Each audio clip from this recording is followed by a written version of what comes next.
போதி வணக்கம். நான் உங்கள் ஈரோடு உதயகுமார். 2025 ஆவணி மாதம் கடகராசி நண்பர்களுக்கு என்ன பலன் இருக்கு அப்படிங்கிறத கோள்களுடைய சாரத்தை கொண்டு பொது பலனாக பேசுவோமே. ஜனனகால ஜாதகத்துல நல்ல திசா புத்தி இருந்துட்டுன்னா கோல்சாரத்தினுடைய பலன் இன்னும் அற்புதமாக இருக்கும். சரி, இந்த கோள்களுடைய சாரம் அப்படின்னா கோள்களுடைய நகர்தல்னு சொல்றோம். ஒவ்வொரு தமிழ் மாதத்தையும் நம்ம எப்படி முடிவு பண்றோம்? சூரியன் எங்க இருக்காரோ அதை தமிழ் மாதமா வச்சிருக்கோம். அப்போ சிம்மத்துல சூரியன் இருக்கக்கூடிய ஒரு மாத காலம், இதான் ஆவணி மாதம் அப்படின்னு சொல்றோம். சிம்மத்துல சூரியன் இருக்கக்கூடிய ஒரு மாத காலம், இது ஆவணின்னு சொல்றோம். கடகராசி நண்பர்களுக்கு இந்த ஆவணி மாதம் 2025 வருடம் எப்படி இருக்கு அப்படிங்கறத ஒரு சிறு குறிப்பா பார்ப்போம். கடகராசிக்கு 2ஆம் வீட்டுல சூரியன் இருக்கார். இப்போ 2ல கேதும் இருக்கிறார். நிறைய குழப்பம் வந்துடும். 2ல கேது இருக்கிறாரு, 2ல சூரியனும் உட்கார்ந்து இருக்கார். தனஸ்தானமாச்சே. எல்லோருடைய வாழ்க்கையிலையும் பொருளாதாரம் ரொம்ப அவசியம். ஏற்கனவே 2ல கேது இருந்து பணத்துல தடுமாற்றங்கள் எல்லாம் இருக்கு. குடும்ப ஜனங்கள்ல நம்முடைய வார்த்தைக்கு ரொம்ப முக்கியத்துவம் இல்லை. நம்ம சொல்றதெல்லாம் எதிர்மறையாகவே எடுத்துக்கிறாங்க. இது போன்ற நிலைகள் எல்லாம் கடகராசி நண்பர்களுக்கு சற்று காலமாகவே இருந்திருக்கும். சூரியனும் இப்போ 2ஆம் வீட்டுக்குரியவர் 2ல வந்துட்டாரு. இது ரொம்ப சிறப்பான விஷயமா தான் எடுத்துக்கணும். சூரியன் அந்த வீட்டுல ஆட்சி ஆகிறார். எப்பயுமே சூரியன் 2ல இருந்தா சொல்லிடுவாங்க. பேசுற வார்த்தையில ரொம்ப நிதானம் தேவை. சுருக்குன்னு யாரையும் ஒரு வார்த்தை சொல்லக்கூடாது. அவர்களுடைய மனம் நொந்து போகிற மாதிரி ஒரு வார்த்தை சொல்லக்கூடாது. எப்பவும் யாருமே அதை செய்யக்கூடாது. 2ல சூரியன் இருக்கிறவங்க சீக்கிரம் செய்வாங்களாம் ஜனனகால ஜாதகத்துல. அப்போ எதெல்லாம் கவனமாக இருக்கணும். அப்ப 2ஆம் வீட்டுல சூரியன் வந்தாருன்னா கோல்சாரத்துல ஆட்சியாகக்கூடிய சூரியன் ஆச்சே. அப்போ பொருள் வரவு நல்லா இருக்குதுன்னு அர்த்தம். தனஸ்தானம் தானே. 2க்குரியவன் 2ல ஆட்சி ஆனார்னா பொருளாதாரத்துல நல்ல வரவுகள் இருக்கும். பழைய பாக்கிகள் எல்லாம் வசூலாகும். இருந்தாலும் கண்கள்ல கொஞ்சம் குறைகளை ஏற்படுத்தக்கூடிய அமைப்பு ஏற்படுது. சற்று கண்களை நல்லா பாதுகாப்பா பார்த்துக்கணும். கொஞ்சம் வெளியில எல்லாம் வாகனத்துல போறோம்னா ஒரு கண்ணாடி அணிஞ்சுக்குங்க. ஏதாவது பூச்சி அடிக்கிறது, தூசு அடிக்கிறது, சின்னதா ஒரு குறை ஏற்படுத்தி அதை பெருசு பண்ணிடும். வெப்ப கிரகம் இல்லையா? சூரியன் 2ல இருக்கக்கூடிய காலத்துல கண்களை ஆரோக்கியமாக பார்த்துக்கணும். 3ல செவ்வாய் 3ல இருக்கிறது ரொம்ப விசேஷம். 3ல் இருக்கக்கூடிய செவ்வாய் ரொம்ப விசேஷம். இடம் சார்ந்த விஷயத்துல ஒரு நல்ல லாபத்தையும், உடல் ஆரோக்கியம், சற்று நாட்களாகவே எங்களுக்கு தேக ஆரோக்கியம் சிறப்பா இல்லைன்னு நினைத்தவர்களுக்கு எல்லாம் இந்த காலகட்டங்களில் தேக ஆரோக்கியம் கூடும். எதிரிகள் எல்லாம் உங்களை கண்டு விலகி போகக்கூடிய அற்புதமான காலம். ரொம்ப நாளா தொந்தரவு பண்ணிக்கிட்டே இருக்கிறான், இவனால எனக்கு பிரச்சனையே தாங்க முடியலப்பா அப்படின்னு நினைச்சவர்களுக்கெல்லாம் இந்த 3ல் இருக்கக்கூடிய செவ்வாய் ஒரு தன்னம்பிக்கையும் தைரியத்தையும் ஏற்படுத்துறார். எடுக்கக்கூடிய முயற்சிகள் எல்லாம் வெற்றி கொடுக்கிறார். இடம் சார்ந்த விஷயத்திலையும் வாகனம் சார்ந்த விஷயத்திலையும் ஒரு யோகத்தை ஏற்படுத்தக்கூடிய அமைப்பை கொடுக்கிறார். அற்புதமான விஷயம். இருந்தாலும் வாகனத்துல சற்று கவனமாக இருக்க வேண்டியது அவசியம். கடகராசி நண்பர்கள்லாம் வாகனத்துல ஏதாவது ஒரு செலவுகளை வச்சிருவார். வாகனத்துல ஏதாவது சிறு சிறு செலவுகள் செய்துக்கிட்டே இருக்கணும். பேசாம புதிய வாகனம் மாத்திடலாமாங்கிற எண்ணம் வரும். புதிய வாகனம் வாங்குறதுனால நன்மைகள் எல்லாம் ஏற்படும்.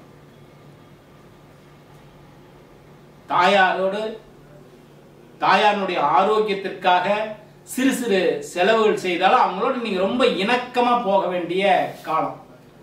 அம்மா என்ன சொல்றாங்களோ அதை கொஞ்சம் கேட்டுட்டு போங்க. அவர்களுடைய ஆரோக்கியத்திற்காக சிறு சிறு செலவுகள் செய்யறதுல தப்பல்ல. அவங்கள நல்லா பார்த்துக்கிற வரைக்கும் கடகராசி நண்பர்களுக்கு நற்பலன்கள் எல்லாம் இன்னும் அதிகமாகிட்டே இருக்கும்.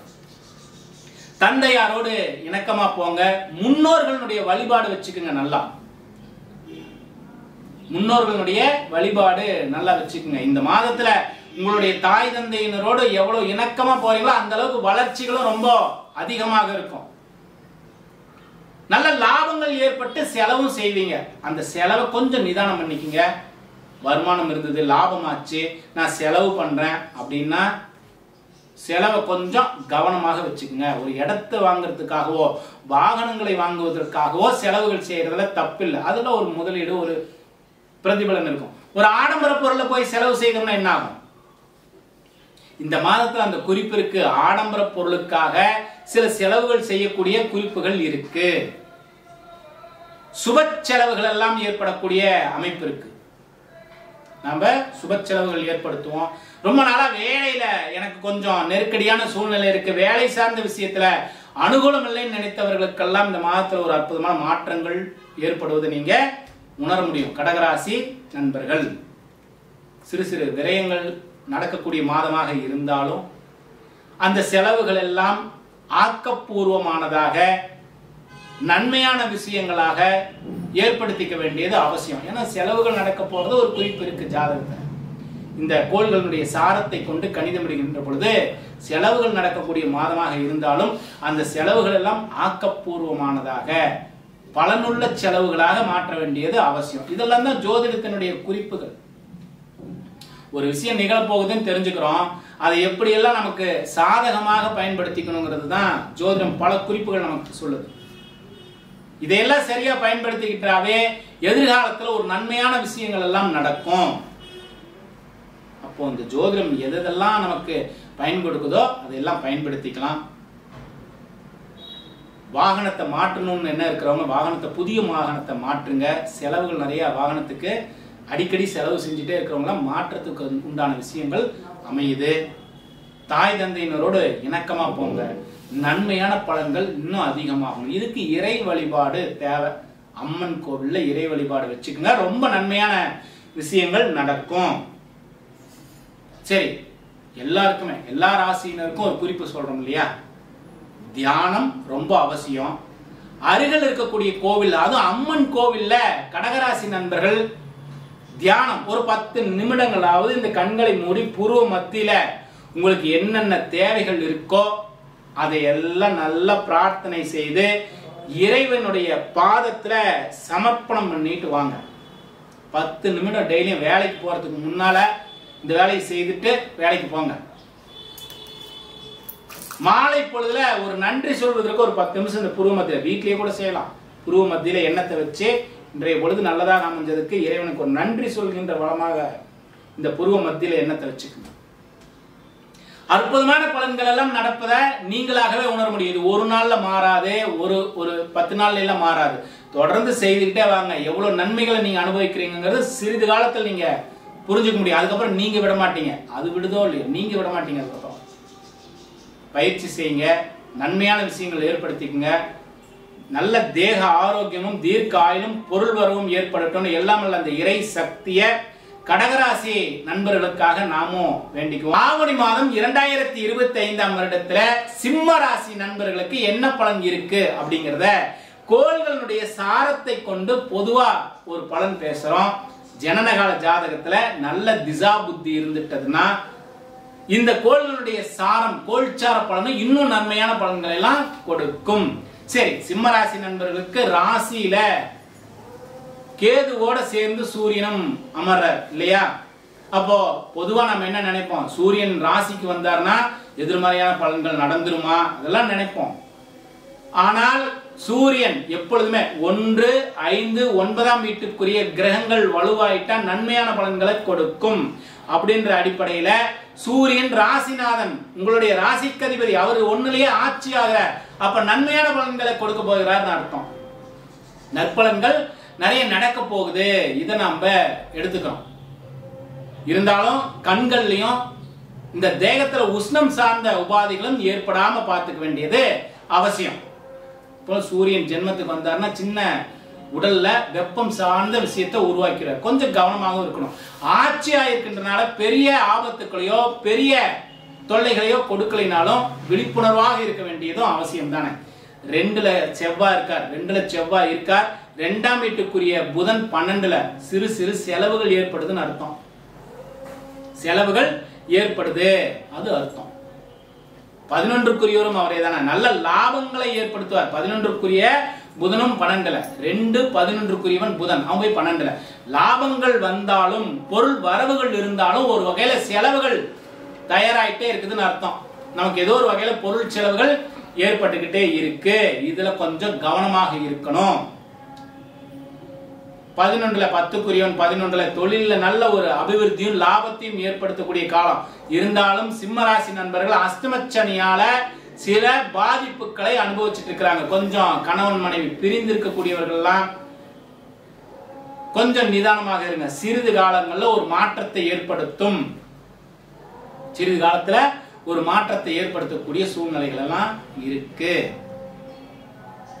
அதே போல 7ல் இருக்கக்கூடிய ராகு, 8ல எப்படி சனி அஷ்டமச்சனியாக இருக்கிறாரோ 7ல ராகு ஒரு விஷயத்தை அபிவிருத்தி பண்ணிட்டே போறார். ஒரு பிரிவு இருந்தாலும் கொஞ்சம் அதிகமா பிரிவு ஏற்படுத்திடுவார் கணவன் மனைவிக்குள்ளார. ஒரு நல்ல இணக்கமான சூழ்நிலையில் ரொம்ப இணக்கமாகவும் போவாங்க.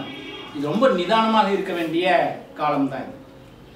குருவினுடைய பார்வை அந்த இடத்துல இருக்கே, ராகு மேல குருவினுடைய பார்வை இருக்கு. பெரிய ஆபத்துக்கள் ஏற்படாம, நிரந்தர பிரிவுகள் ஏற்படாம ஒரு சூழ்நிலை உருவாகும். அதாவது கணவன் மனைவியா இருக்கிறவங்களுக்கு சகோதர வழியிலே அனுகூலம், கூட பிறந்தவங்க இருக்காங்க, அவர்களுடைய ஆதரவும் அவர்களுடைய அனுகூலங்களும் நிறைந்திருக்கும். கவலைப்பட வேண்டாம். உங்களுடைய குழந்தைங்க சார்ந்த விஷயத்துல ஒரு நல்ல மாற்றத்தையும் அவர்களுடைய வளர்ச்சிக்கான வழிகளும் ஏற்படுது. இதையும் கொஞ்சம் புரிஞ்சுக்கணும். உங்களுடைய குழந்தைங்களுக்கு ஒரு நல்ல மாற்றமும் வளர்ச்சிக்கான சூழ்நிலையும் உருவாகுது. இதையும் கொஞ்சம் எடுத்துக்கணும். அப்போ சிம்மராசி நண்பர்களுக்கு அஷ்டமச்சனியோ 7ல் இருக்கக்கூடிய ராகு, ஜென்மத்தில் இருக்கக்கூடிய கேது, இவங்களாம் மன குழப்பங்களை கொடுத்தாலும், குடும்ப வாழ்க்கையில சிலருக்கு பிரிவுகளை ஏற்படுத்தினாலும் காத்திருங்கள், அற்புதமான மாற்றங்கள் நிகழும். இந்த ஆவணி மாசத்துல ஒரு நல்ல மனோபலம் கிடைக்கும். கொஞ்ச நாளாவே மனசு உங்களுக்கு தடுமாறிட்டே இருக்கும். இது ஒரு மாற்றத்தை உருவாக்குது. செலவுகள் எல்லாம் நடந்தாலும் பரவாயில்ல, ஆடம்பர செலவுக்கு மட்டும் போக வேண்டாம். தேவைக்குண்டான செலவுகளை செய்யுங்க. இது பிற்பகுதியில நன்மையான விஷயங்களாக அமையும். சேமிப்புக்கு போங்க. சேமிப்பு இந்த காலகட்டங்கள்ல ரொம்ப அவசியம். ஏன்னா சிம்மராசி நண்பர்களுக்கு அஷ்டமச்சனியினுடைய பாதிப்பு இருக்கிறதுனால முன்பே சேமிப்புல இருந்தவங்களுக்கு பிரச்சனை இல்லை. சேமிப்பு இல்லை அப்படின்னா இந்த காலகட்டங்கள் ரொம்ப நெருக்கடியான காலகட்டங்களாக உணர்வீங்க. ரொம்ப கவனத்தோடு இருக்க வேண்டிய காலம்தான் சிம்மராசி நண்பர்களுக்கு. எல்லா விஷயத்திலும் கல்வியிலையும் சரி, குடும்ப சூழ்நிலையிலையும் சரி, நாம பேசக்கூடிய வார்த்தைகளும் ரொம்ப நிதானமாக வச்சுக்கணும். நன்மையான பலன்கள் எல்லாம் ஏற்படணும். எப்படியும் இருக்கக்கூடிய பிரச்சனைகளை நம்ம தாண்டி வந்துதான் ஆகணும். சிறிது காலங்கள்ல எல்லா விஷயங்களும் ஒரு மாற்றத்தை கொடுத்துதானே தீரும். ஒரே விஷயம் அப்படியே எதிர்மறையாவே நடந்துட்டு இருக்குங்கிறதுல எங்கேயுமே இல்லை. ஒரு துன்பம் வருதுன்னா மிகப்பெரிய நன்மையான விஷயம் அடுத்தது நிகழப்போகுது. அதற்கு உங்களை நீங்க தயார்படுத்திக்கிறதுக்கு தான் இந்த கிரகநிலைகள் எல்லாம் குறிப்பு காட்டுது. இதை தெரிஞ்சுக்கணும். இந்த காலகட்டங்கள்ல தான் தவம் ரொம்ப அவசியம் சிம்மராசி நண்பர்களுக்கு. எந்த அளவுக்கு உங்களுடைய தியானமும், எந்த அளவுக்கு பிறருக்கு நீங்கள் உதவுகின்ற குணமும் வளர்கின்றதோ அதை பொறுத்து பிற்பகுதியில் மிகப்பெரிய மாற்றமும் மிகப்பெரிய வளர்ச்சியும் சிம்மராசி நண்பர்களுக்கு ஏற்படும். அப்ப இந்த காலகட்டங்கள்ல அருகில் இருக்கக்கூடிய சிவன் கோவிலுக்கே என்னால போக முடியாது, எனக்கு அந்த அளவுக்குலாம் நேரம் இல்லை, என்னுடைய மனம் ஒருநிலைப்படல, ரொம்ப கஷ்டமா இருக்குதுன்னு நினைத்தாலும் பெட்ரூம்ல நீங்க படுத்துட்டு எந்திரிக்கீங்களா, பெட்டை விட்டு எந்திரிக்கும் போது முதல் ஒரு 10 நிமிஷம் இந்த புருவ மத்தியில எண்ணத்தை வச்சு எதெல்லாம் நடக்கணுமோ அதெல்லாம் இங்க ஒரு எண்ணமாக வச்சு அந்த இறைவனுடைய பாதத்துல சமர்ப்பணம் பண்ணிடுங்க. ஒரு மாற்றம் ஏற்படுவதை நீங்க உணர முடியும். எந்த கிரக நிலைகளினுடைய அமைப்பு சிறப்பா இல்லைனாலும் நீங்க உங்களுடைய மனோபலத்தோட இறை வழிபாட்டோட இருந்தீங்கன்னா கொஞ்சம் சரியில்லைனாலும் ஒரு மாற்றத்தை, நன்மையான மாற்றத்தை ஏற்படுத்துறதை நீங்க உணர முடியும். முதல்ல தியானத்தை பிடிச்சுக்குங்க, இறை வழிபாட்டை பிடிச்சுக்குங்க, நன்மையான பலன்களை நீங்கள் உணர முடியும். சிம்மராசி நண்பர்களுக்கு சற்று இந்த மாதம் கடினமான மாதமாக இருந்தாலும் இறை வழிபாட்டோடு மாற்றங்கள் ஏற்படுவதை நீங்க உணர முடியும். 2025 ஆவணி மாதம் கன்னி ராசி நண்பர்களுக்கு என்ன பலன் இருக்கு அப்படிங்கறத ஒரு குறிப்பா பேசுவோமே. கோள்களுடைய சாரம், கோள்சார பலன் அப்படின்னு சொல்றோம். கோள்களுடைய சாரம் அப்படின்னா கோள்களுடைய நகர்தலை கொண்டு ஒரு ராசிக்கு என்ன பலன் இருக்கு அப்படிங்கறத பொது பலனாக நிர்ணயம் செய்யறோம். ஒவ்வொருவருடைய ஜாதகத்தில் நடக்கக்கூடிய திசா புத்தி, ஜாதகத்தில் இருக்கக்கூடிய கிரக நிலைகளையும் ஆய்வு செய்யணும். பொது பலனா குறிப்பிட்ட ராசிக்கு பேசுகின்ற பொழுது ஒரு மாதத்துல இருக்கக்கூடிய கிரக நிலைகளை, ஒரு மாதத்திற்கு கிரக நிலைகள் எப்படி இருக்கோ அதை ஆய்வு செய்து பொது பலனாக பேசுறோம். கன்னிராசி நண்பர்களுக்கு இந்த 2025 ஆவணி மாதம் எப்படி இருக்கு இதை ஒரு குறிப்பா பேசுவோமே. உங்களுடைய ராசிநாதன் எப்பொழுதுமே ஒரு ராசிக்கு பலன் எடுக்கின்றோம், கோள்களுடைய சாரத்தை கொண்டு பலன் எடுக்கிறோம்னா கிரகங்களுடைய சுழற்சியில ராசிநாதன் 5ஆம் வீட்டுக்குரியவன் 9ஆம் வீட்டுக்குரியவன் எப்படி இருக்காங்கிறத கொஞ்சம் கவனிச்சுக்கணும். இந்த மாதத்தினுடைய துவக்கத்தில் பாருங்க, உங்களுடைய ராசிநாதன் 10ஆம் வீட்டிற்குரிய புதன் 11ல லாபஸ்தானத்துல புதன் இருக்கார். ராசிநாதன் 11ல இருக்கிறது ரொம்ப விசேஷம். 10க்குரியவன் 11ல இருக்கிறதும் விசேஷம். ரெண்டுக்கும் புதன் தானே உங்களுக்கு காரணம். 1 10க்குரியவன். அந்த புதன் 11ல இருக்கக்கூடியது 11ன்னு சொல்லக்கூடியது லாபஸ்தானம்னு சொல்றோம். நல்ல லாபங்களை ஏற்படுத்தக்கூடிய அற்புதமான மாதம். நல்ல ஆதாயங்கள் ஏற்படக்கூடிய மாதம். சகோதர வழியிலே மூத்த சகோதர வழியிலே ஆதாயங்கள் நிரம்பி இருக்கக்கூடிய மாதம். எடுக்கக்கூடிய காரியங்கள் வெற்றிக்கான அற்புதமான சூழ்நிலையை உங்களால புரிஞ்சுக்க முடியும். நீங்க இவ்வளவு நாள் செய்த முயற்சிகளில் எல்லாம் வெற்றி கொஞ்சம் கிடைக்கல, இழுப்பறியா இருக்கு, செய்யக்கூடிய காரியங்கள் தடைகள் இருந்தாலும் இந்த மாதத்துல தடைகள் எல்லாம் நிவர்த்தியாகி எடுக்கக்கூடிய காரியம் வெற்றிகரமானதாக அமையும். ஒரு முயற்சி பண்ணி பாருங்க. அற்புதமான சூழ்நிலை இந்த மாதத்துல இருக்கு. தொழில் சார்ந்த ஒரு நல்ல லாபத்தை ஏற்படுத்தக்கூடிய மாதம். தொழில ஒரு நல்ல அபிவிருத்தி, தொழில ஒரு நல்ல லாபத்தை உருவாக்கக்கூடிய மாதம். 12ல சூரியன் ஆட்சி ஆயிருக்கார். அந்த இடத்துல கேது இருக்கு. அப்ப 12ஆம் வீட்டுல சூரியன் ஆட்சி ஆகிறது. 12ன்னு சொல்லக்கூடியது விரயஸ்தானம் ஆச்சே. சிலருக்கு குழப்பங்களும் வந்துடும். ஏன்னா ஆவணி மாதம்னா சூரியன் சிம்மத்தில் இருக்கிறார்னு அர்த்தம். உங்களுடைய ராசிக்கு சிம்மம் 12ஆம் வீடு. 12ஆம் வீட்டிலே சூரியன் ஆட்சி ஆகின்றார் அப்படின்னா 12ஆம் வீடு ஒரு வகையில பலமாகுது. 12ன்னு சொல்லக்கூடியது என்னது? விரயஸ்தானம்னு சொல்றோம். அப்ப விரயங்கள் நடக்குமா? 12 ஒரு கிரகம் ரொம்ப வலுவா இருந்ததுன்னா விரயங்கள் நடக்குமா? சில குழப்பங்கள் எல்லாம் ஏற்படும். செலவுகள் ஏற்படுமா? நிச்சயம் செலவுகள் எல்லாம் உண்டு. இருந்தாலும் இதை எப்படியெல்லாம் நம்ம ஜோதிடமா சில குறிப்புகளை பயன்படுத்திக்கலாம்னு பாருங்களேன். செலவுகள் நடக்குதுன்னா ஒரு தொழிலுக்கான முதலீடாக அமைச்சுக்கிட்டோம்னா ரொம்ப சிறப்பா இருக்கும். ஒரு தொழிலுக்கு முதலீட்டிற்கான மாதமாக இந்த மாதத்தை நீங்க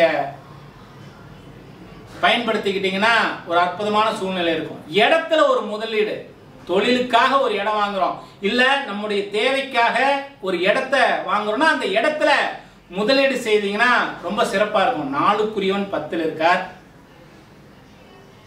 12ல சூரியன் ஆட்சி ஆகிறார். அப்போ 10ஆம் வீடுங்கிறது தொழில், 4ஆம் வீடுங்கிறது இடம். தொழிலுக்காக ஒரு இடத்தை வாங்குவதற்கான முதலீடு, ஒரு செலவு செய்வதற்கு இது சரியான காலகட்டம் இந்த ஆவணி மாதம் கன்னிராசி நண்பர்களுக்கு. செலவுகள் நடக்குது, ஏதாவது ஒரு பர்மிஷன் வாங்கணும், நிறைய பணம் செலவு பண்ண வேண்டியதாக இருக்கு, தொழிலுக்கான முதலீடு, தொழிலுக்கான இயந்திரங்கள் இதற்கெல்லாம் முதலீடு செய்ய வேண்டியதாக இருக்குன்னா இந்த ஆவணி மாதத்தை சரியா பயன்படுத்திங்க. செலவுகள் பயனுள்ள செலவுகளாக கன்னிராசி நண்பர்களுக்கு அமையும். 2ஆம் வீட்டுக்குரியவன் சுக்கிரன், 9ஆம் வீட்டுக்குரியவனும் சுக்கிரன் கன்னிராசி நண்பர்களுக்கு. 2 9க்குரியவன் 10ல. இந்த மாதத்தினுடைய துவக்கத்துல 10ஆம் வீட்டுல சுக்கிரனும் இருப்பார். 2ஆம் வீட்டுக்குரியவன் 10ல இருக்கிறார், 9க்குரியவன் 10ல. முதல்ல ஒரு வார்த்தை சொன்ன, 1 5 9ஆம் வீட்டுக்குரிய கிரகங்கள் நல்ல நிலையில இருந்துட்டா நல்ல பலன்களை எல்லாம் கொடுக்குதுன்னு அர்த்தம். அப்போ 9ஆம் வீட்டுக்குரியவன் சுக்கிரன் 10ல இருக்கிறார். தந்தையாருடைய அனுகூலத்தோடு, முன்னோர்களுடைய ஆசியோடு, இறைவனுடைய அனுகிரகத்தோடு இந்த மாதத்துல ஒரு நல்ல வளர்ச்சியான சூழ்நிலையும் தொழில் சார்ந்த அபிவிருத்திகளும் ஏற்படக்கூடிய மாதம். 2 10 இருக்கிறானே, தொழில சிறப்புண்டு, கொஞ்சம் கூட அதை பத்தி நம்ம கவலைப்பட வேண்டாம். சொன்ன சொல்லுக்கு ஒரு செல்வாக்கு இருக்கும். உங்க குடும்பத்திலே மகிழ்ச்சிகரமான சூழ்நிலைகள் எல்லாம் உருவாகுது.